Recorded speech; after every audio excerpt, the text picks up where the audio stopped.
वालेकुम, मेरा नाम डॉक्टर गुलाम नबी। आप देख रहे हैं हमारा चैनल इक्विब्रिड जेनेटिक पाकिस्तान। मैं इक्विब्रिड जेनेटिक से बात कर रहा हूं। हम बकरियों में एम्ब्रियो ट्रांसफ़र पे काम कर रहे हैं। तो लास्ट वीडियो जो हमने अपने चैनल पे अपलोड की थी उसमें हमने आपको एम्ब्रियो ट्रांसफ़र से बोर गोट के बच्चे दिखाए थे। तो लोगों के सवाल थे कि एम्ब्रियो क्या होता है और बकरियों में ये एम्ब्रियो ट्रांसफ़र कैसे किया जाता है और एम्ब्रियो कैसे कलेक्ट किया जाता है। तो आज की वीडियो में हम आपको सारा प्रोसीजर बताएंगे कि एम्ब्रियो क्या होता है और एम्ब्रियो हम बकरियों से कैसे कलेक्ट करते हैं। तो इसमें सबसे पहले जो एम्ब्रियो को बताऊं मैं, एम्ब्रियो ये होता है कि हम एक बकरी को हीट में लाकर उसकी इंसेमिनेशन करते हैं और उसके बाद 7 दिन का जो बच्चा होता है वो अभी उसकी बच्चेदानी में फिक्स नहीं हुआ होता, तो हम उसको उसके बच्चेदानी के अंदर से निकाल लेते हैं और फिर उसको मुख्तलिफ मराहिल से गुजार के प्रिजर्व करते हैं और फिर उसको ला के हम सीमन की तरह फ्रीज हो जाता है, तो उसको जहाँ मर्जी और जब मर्जी हम जाके उसको ट्रांसफ़र कर सकते हैं।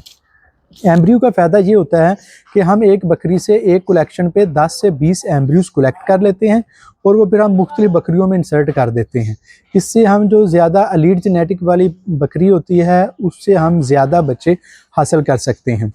तो आइए आज हम आपको एम्ब्रियो कलेक्शन का सारा प्रोसीजर दिखाते हैं कि एनिमल्स को प्रिपेयर कैसे किया जाता है, एनिमल से हम ज़्यादा एग्स कैसे लेते हैं, हीट में कैसे लेके आते हैं और उसके बाद जो सारा प्रोसीजर है कि हम एम्ब्रियो कैसे कलेक्ट करते हैं, ताकि आपको समझने में आसानी हो और आप अपने लिए डिसाइड कर सके कि आपने अपने अपने जानवरों के लिए भी एम्ब्रियो ट्रांसफ़र करवाना है। और अगर आपके पास लीड जेनेटिक्स के एनिमल्स हैं तो उनके लिए आप हमसे सर्विसेज लेके उनके भी एम्ब्रियो बनवा सकते हैं। तो ये एक आसान एक फीचर है लेकिन बहुत ज़्यादा टेक्निकल और एक्सपर्टी वाला है। तो ये हमने अपनी साउथ अफ्रीकन कंपनी के साथ मिलकर, जिनको के साथ मिलकर हमने ये सारी अपनी सर्विसेज और सारे ये प्रोटोकॉल्स किए थे। तो ये आपको सारा ये प्रोसीजर आगे दिखाता हूँ कि हम इसको कैसे करते हैं। Thank you.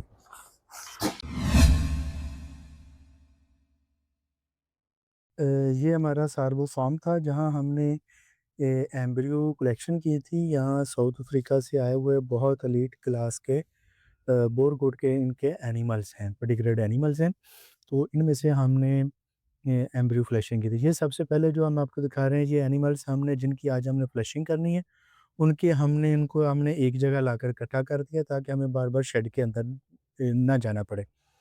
और दूसरा फिर हम इसको एक जानवर को लेके आते हैं और ये एक ट्रॉली बनी हुई है, ट्रॉली के ऊपर हम उसको रिस्ट्रेन करते हैं, उसको उसमें उसमें बांधते हैं। चारों लेग्स को टाई कर लेते हैं ताकि जानवर अगर हिले भी, हम उनको बेहोश तो करना होता हमने, लेकिन अगर जानवर फिर भी हिले तो प्रॉब्लम ना आए और प्रोसीजर डिस्टर्ब ना हो। तो इसके लिए प्रॉपर रिस्ट्रेन करना ज़रूरी होता है ताकि ना जानवर को हार्म हो और ना ही प्रोसीजर करने वाले को कोई इसमें प्रॉब्लम आए। तो ये थोड़ा सा छोटा जानवर था, ये अभी फर्स्ट टाइम वाली है। तो अब इसके साथ हम इनका जो ये वाला एरिया है इसको हम इसके हेयर रिमूव कर रहे हैं, क्योंकि इधर हमने ऑलमोस्ट कोई 4 टू 5 इंच का कट देना होता है। तो इसमें हम इसके सबसे पहले हेयर रिमूव करेंगे। हेयर रिमूव करने के बाद फिर हम इसको स्क्रब करेंगे। स्क्रब मीन्स ये है कि जरासीम से हम पाक करेंगे। ये हमारी लेबॉर्ट्री है जो हमने आज ये अपने से एम्ब्रियो कलेक्शन के लिए लैब बनाई थी। तो ये हमारी जीन को की टीम है, डॉक्टर फ्रांस और विलामिन, और ये इधर एम्ब्रियो कलेक्शन और प्रोसेसिंग करते हैं। तो नेक्स्ट हम आपको दिखाते हैं कि ये हम कैसे सारा प्रोसीजर करते हैं।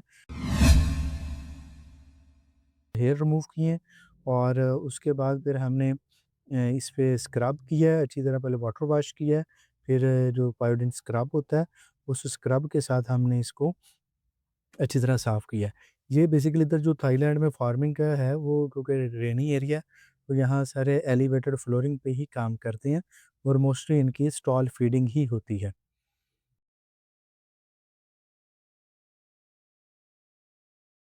ये जानवर थोड़ा ज़्यादा इरिटेट कर रहा है, तो अब हम इसको, क्योंकि अभी हमने एनेस्थीसिया नहीं दिया था, अब हम इसको अंदर लेके आए हैं, तो इसको हम इधर एनेस्थीसिया देंगे। हम इसमें इसमें 2 ऑप्शंस होते हैं, आप एनेस्थीसिया मशीन के साथ भी इनको कर सकते हैं, इन्हेलर एनेस्थीसिया। दूसरा अब हम इसको, जो हमने इधर किया था वो हमने इनको इंजेक्टेबल एनेस्थीसिया दिया था ताकि ये प्रॉपर सेडेट हो जाए। तो इसमें ये होता है कि जो एनिमल अंदर आता है हम उसका टैग नंबर लिखते हैं, टैग नंबर एंटर हो जाता है ताकि फिर उस हिसाब से आगे उसके जो पेट्री डिश तैयार होनी होती है, जो आगे उसके एम्ब्रियो का रिकॉर्ड आना होता है,